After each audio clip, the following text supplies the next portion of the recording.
Tudo bom, pessoal? Professor Vander Duarte, de História, contigo aqui no PGF Concursos. E vamos falar agora sobre o edital do concurso para Polícia Militar de São Paulo, PM de segunda classe 2021, novinho saindo aí, né? Então, dentro da parte de conhecimentos gerais, nós temos a história.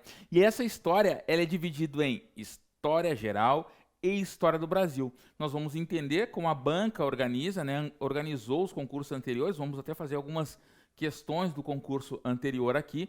Banca VUNESP, né, concurso 2021, tá quentinho aí, o edital saindo, e a gente tem que entender bem a formulação. Por quê? Porque a gente olha aqui, 4 conteúdos, 8 conteúdos de história, né? 4 na história geral, 4 na história do Brasil, tranquilo, pega só o século XX, século XXI, muito cuidado, a gente vai ver como as questões são formuladas, né? E como é que a banca vai fazer o pegar-ratão. Porque a gente olhando aqui, Primeira Guerra Mundial é o primeiro conteúdo, e aí o que eu penso? Primeira Guerra Mundial, 1914, é a partir de 1914 até a atualidade. Muita calma nessa hora, a gente vai ver que são construções históricas que vão ser apresentadas.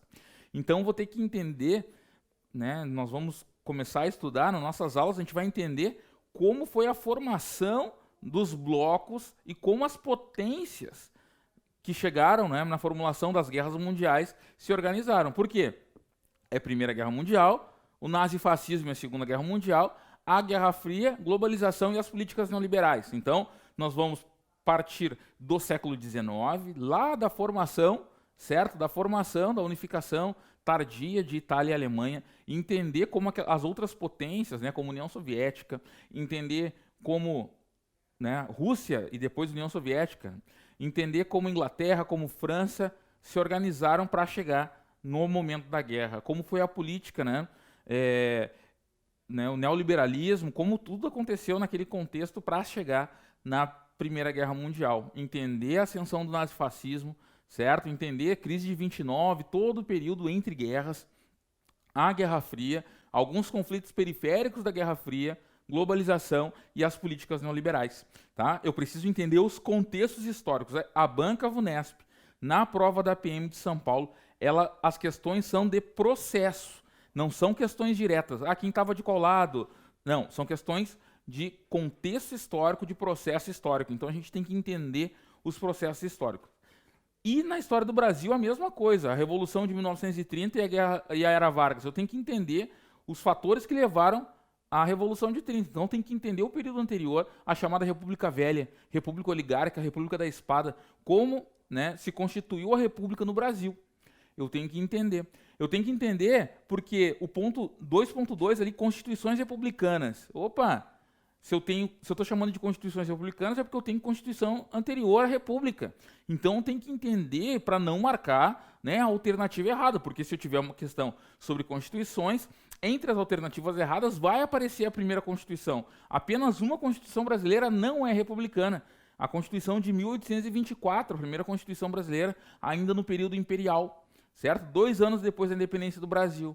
E tem todo um contexto de poder moderador que vai levar os anos subsequentes que eu preciso entender, tá? A estrutura política e os movimentos sociais no período militar, tá? Então a gente vai ter uma aula só das constituições e aí eu vou entender as diferenças das constituições republicanas para a Constituição não republicana. A estruturação política e os movimentos sociais no período militar, então as guerrilhas urbanas, a guerrilha rural, o araguaia, movimento estudantil nesse contexto, né, de governo militar, de período militar, tem que entender, né, a oposição nesse período. A abertura política e redemocratização do Brasil, nós vemos até os dias atuais.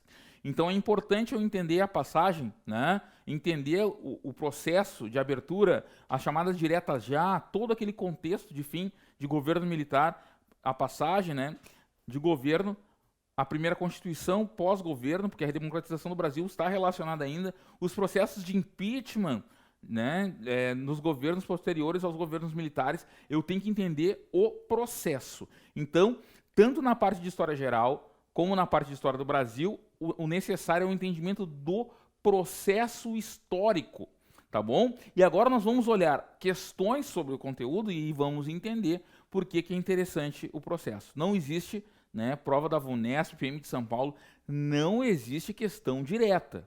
As questões são processuais e contextuais, tá bom? Então vamos lá. Olha só a primeira questão, prova de 2017, né, questão de número 31, História Geral, perfeito? Na parte de conhecimentos gerais aqui. Ao final da Guerra Franco-Prussiana, olha só, Guerra Franco-Prussiana, 1870, e aqui no edital fala Primeira Guerra Mundial. Eu começo a estudar a partir da Primeira Guerra e não entendo como é que as grandes potências chegaram ali. Eu não entendo como foi a unificação da Alemanha. A minha primeira questão aqui já deixa isso claro, que eu preciso entender o processo. Tá? Eu estou falando de 40 anos antes da guerra, todo um processo de formulação das potências. Então, olha só. Na Guerra Franco-Prussiana, em que o exército francês havia sido derrotado e o imperador Napoleão III feito prisioneiro, o chanceler da Prússia, Otto von Bismarck, proclamou em pleno palácio de Versalhes, né, a existência do Segundo Reich, o Império Alemão. Né? E a gente vai lembrar depois, vai ver durante as aulas, o Hitler proclamando o Terceiro Reich. Né? Então, quase meio século depois, a França escolheria esse mesmo cenário para a ratificação do Tratado de Versalhes, que extinguiu o Império Alemão, pôs fim à Primeira Guerra Mundial e, segundo muitos, deu origem à Segunda Guerra Mundial. Olhem o processo histórico dentro da questão. Guerra Franco-Prussiana, né? Tratado, Guerra Franco-Prussiana, criação pelo Otto von Bismarck da unificação alemã, criação do Segundo Reich, Primeira Guerra Mundial, Tratado de Versalhes, Segunda Guerra Mundial.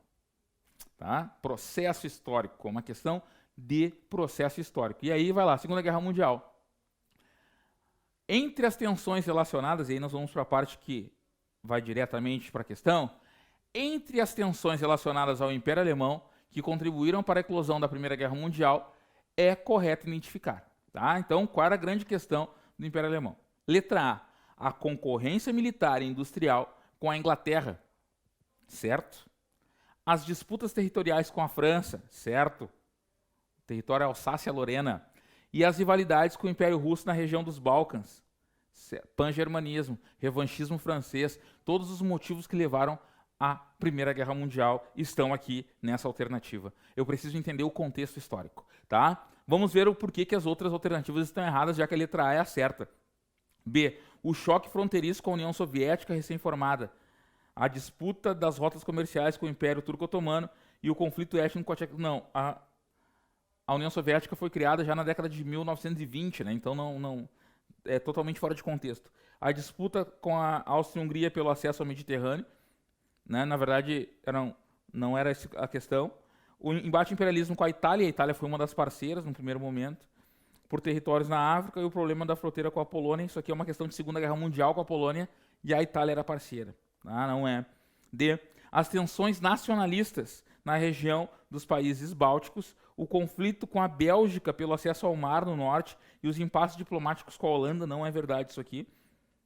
E o embate com a Sérvia na fronteira oriental, a disputa territorial com a Suíça ao sul e a concorrência econômica e comercial com os Estados Unidos não é contexto do Império Alemão para a Primeira Guerra Mundial. A nossa alternativa correta aqui é a letra A, já entendemos o motivo.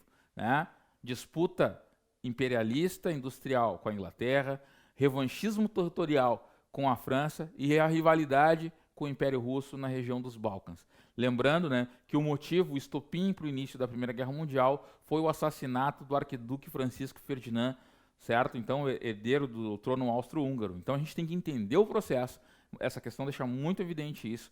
Vamos para a próxima questão e entender de novo o processo histórico para chegarmos na resposta certa. Tá? E é uma questão de Segunda Guerra Mundial. Na Segunda Guerra Mundial, a participação dos Estados Unidos não foi preventiva, mas central. Não foi preventiva, mas central. Embora existisse uma forte corrente isolacionista dentro da classe dominante americana até 1941, e aí para isso eu preciso entender que os Estados Unidos ele não entra na guerra de imediato, a guerra começa em 1939, e somente em 1942, depois do ataque japonês a Pearl Harbor, é que os Estados Unidos vai entrar na guerra, né, ao lado dos aliados, é que os Estados Unidos vai entrar na guerra. Então, de 1941, ataque japonês a Pearl Harbor, que marcou o ingresso na guerra. Tenho que entender. Depois, Segunda Guerra Mundial, um balanço histórico e tal. Entre os antecedentes que levaram ao confronto entre Japão e Estados Unidos, em 1941, é correto afirmar. Antecedentes, eu preciso entender o processo. Tá? Eu preciso entender o período entre guerras, a relação dos Estados Unidos com o Japão na virada do século XIX para o século XX. Eu preciso entender o papel do Japão na região, a questão territorial na região e o papel dos Estados Unidos nas guerras mundiais, no período entre guerras, entender o papel dos Estados Unidos com a crise de superprodução que ocorreu entre as duas guerras mundiais e o papel que os Estados Unidos vai assumir, né, como potência a partir das grandes guerras mundiais. Tá? Então vamos lá. O Tratado Secreto de Não Agressão entre o Japão e a União Soviética, que provocou forte tensão quando descoberta pelos Estados Unidos? Não, né? Não existiu. A conquista norte-americana do Havaí, arquipélago no Pacífico, que teve até então pertencia ao Japão, não existiu. O expansionismo japonês na China e na Indochina, que contribuiu para que os Estados Unidos decidissem embargar as importações de petróleo, tá? A ação conjunta de China e Japão contra o avanço imperialista, na verdade não, né? Porque o Japão queria dominar a região chinesa, então não tem. O ingresso da União Soviética na aliança antifascista formada por França, Estados Unidos e Inglaterra, o que gerou desconfiança do Japão ao anticomunismo, também não é verdade. A nossa resposta certa aqui é a letra C, né? O papel, porque o Japão, até então, ele era um parceiro norte-americano, mas ele vai entrar, né? O governo japonês vai entrar com uma questão de ser uma potência, né, e não ficar em segundo plano na questão de potência. Então, o expansionismo japonês, que o Japão até então era utilizado pelos Estados Unidos como um parceiro, e aqui o Japão tenta se isolar dos Estados Unidos para ele ser uma potência individual no que diz respeito à região, né, do Extremo Oriente. Então, é importante nós entendermos o processo para chegarmos na resposta mais uma vez. Então, duas questões de história geral, uma que falava sobre a Primeira Guerra Mundial, né, e o papel do Império Alemão, e uma segunda que vai falar da relação entre Estados Unidos e Japão, né, para a entrada dos Estados Unidos na Segunda Guerra Mundial. Duas questões de processo histórico. Mais uma questão de processo histórico, tá? Só que agora de história do Brasil. No Brasil, o reconhecimento da necessidade de proteger o patrimônio histórico e artístico já havia sido apontado nos anos de 1920, e aí nós vamos lembrar da Semana da Arte Moderna. É muito importante, né? Época em que se registravam iniciativas locais e estaduais. Depois, em 1936, Mário de Andrade foi solicitado a preparar a criação de uma instituição nacional de patrimônio. Tá? Porque até então elas eram locais, eram estaduais, regionais, né? As instituições que protegiam o patrimônio. Não existia uma instituição nacional. Foi esse documento que foi usado nas discussões preliminares sobre a estrutura e os objetivos da, né, SFAM, que hoje é IFAM, hoje é o IFAM, a SFAM, Serviço de Patrimônio Histórico e Artístico Nacional, criado, afinal, por decreto do presidente, assinado em 30 de novembro de 1937. E o que eu tenho que lembrar aqui? 1937, presidente Getúlio Vargas, ditadura Vargas, né? Esse período é conhecido como Estado Novo, foi o golpe do Vargas ali, em 37. Beleza. Depois, a criação do SFAM reflete, né? O que reflete a criação do SFAM? Letra A, o momento histórico de preservação e valorização dos patrimônios, símbolos, bandeiras e hinos municipais, regionais e estaduais. Não, é o contrário, é uma questão nacional, né? Já parei aqui na alternativa. B, uma perspectiva de cultura nacional autoritária e etnocêntrica que procurava negar e proibir as manifestações das camadas populares. Pelo contrário, é nesse momento que Getúlio Vargas vai abraçar o discurso, né, o discurso dele de integração popular. O populismo de Getúlio Vargas aqui vai começar a ficar bem evidente no que diz respeito ao patrimônio. C, o ambiente de centralização nas políticas e cultura de educação, o que incluía as questões de identidade e de patrimônio, mas que conviveu contraditoriamente com políticas economicamente liberais, o que levou à entrada de capital estrangeiro na industrialização. Não é o momento, tá? Não tá confuso aqui, né? D, resposta certa, tá, pessoal? Um contexto de reconstrução de identidade nacional, tá? A partir de elementos como o patrimônio, que representava a história da preservação de alguns edifícios históricos, evidenciando a parceria entre os intelectuais e o contexto da formulação de importantes políticas públicas. Aqui, porque é importante nós lembrarmos que é um momento, né, e aqui de reconstrução da identidade nacional. Historicamente, foi o terceiro momento, terceira na sequência, né? Porque quando o Brasil começa a contar a sua história de identidade nacional, lá em 1822, quando se dá a proclamação da independência, quando é proclamada a independência, né, instituída a independência, se conta uma história a partir da família real, de Dom Pedro I, enfim. Depois, quando é proclamada a República, em 1889, vem outra história, uma história do Brasil republicana. E aqui o Vargas vai contar uma outra forma a história do Brasil, né? E a questão do patrimônio vai ser incluída aí. Então, letra D. E vamos ver a letra E porque está errada. Uma época de consolidação das propostas de preservação do patrimônio baseada em concepções eurocêntricas. Pelo contrário, aqui já colocamos o Mário de Andrade, a Semana da Arte Moderna, que foi na década de 1920, ela já veio para quebrar essa questão de eurocentrismo. Então, é um momento diferente. Até então tinha sido eurocêntrica a forma de contar a história do Brasil. Aqui se busca elementos das camadas populares, tem relação também, né, com o populismo. Vargas não é um momento populista do Vargas, mas tem a ver com a relação dele com o povo, né? Muito forte. Então, letra D, a nossa resposta certa. Também uma questão de processo histórico, de entendimento de patrimônio. Tem que entender a história do Brasil como um todo. Mais uma questão, né? O processo, olha só, na questão, no enunciado, já vem o termo processo. O processo de descompressão do sistema político começar a ser orquestrado em 1975, né? E aí que eu vou colocar abertura, o termo, né? Abertura, o que ele está chamando de descompressão aqui é a abertura, vou botar aqui embaixo. A abertura política, lenta, gradual e segura, né? Pelos generais Ernesto Geisel, né, e Golbery Couto e Silva. Ambos convencidos de que a ditadura deveria fazer suas escolhas e definir o momento mais conveniente para revogar os poderes de exceção. Entre os momentos mais marcantes desse processo, que iniciou nos anos de 1970 e se estendeu até a década seguinte, é correto afirmar. Então, olha só, eu tenho que entender o processo, cara. Mais uma vez a palavra processo está sendo usada na questão processo histórico. Tá? O ano de 1985, quando o primeiro presidente civil foi eleito diretamente. Não existiu essa eleição direta em 1985. O primeiro presidente civil foi eleito indiretamente. Tancredo Neves faleceu, o vice dele assumiu, José Sarney. O primeiro civil eleito no período pós-ditadura militar foi Fernando Collor de Mello, lá em 1989. Então, muita calma nessa hora, não. O ano de 1986, quando os primeiros militares acusados de tortura começam a ser processados, não, a lei de anistia acabou com isso, nem quem era a favor dos militares, nem quem era contra foi processado, teve uma lei de anistia, não teve isso no Brasil. O ano de 1972, quando explodiu um grande movimento de massa favorável às eleições diretas, embalados pelas vitórias da oposição nos governos estaduais. Tá? É um ano importante, existiu esse contexto, sim, só que aqui ele está me perguntando, né, qual, entre os momentos mais marcantes do processo que iniciou, se estendeu até a década. O correto é identificar o mais marcante.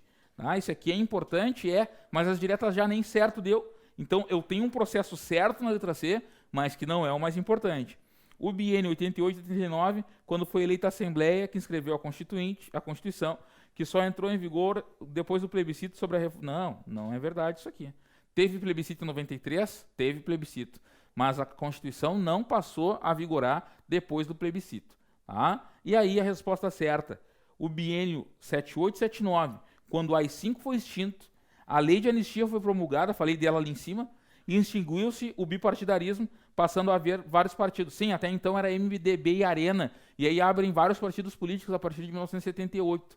Biênio 78-79, resposta certa, o mais importante. Letra E, nossa resposta certa aqui, processo histórico. Vejam que a C é uma alternativa que poderia ser correta, mas não é o momento histórico mais importante desse longo processo de abertura. Tá? Então, fica ligado e nos acompanhe, né, nas redes. Teremos aulas completas para o concurso da PM de São Paulo. Até a próxima aula, pessoal. Bons estudos!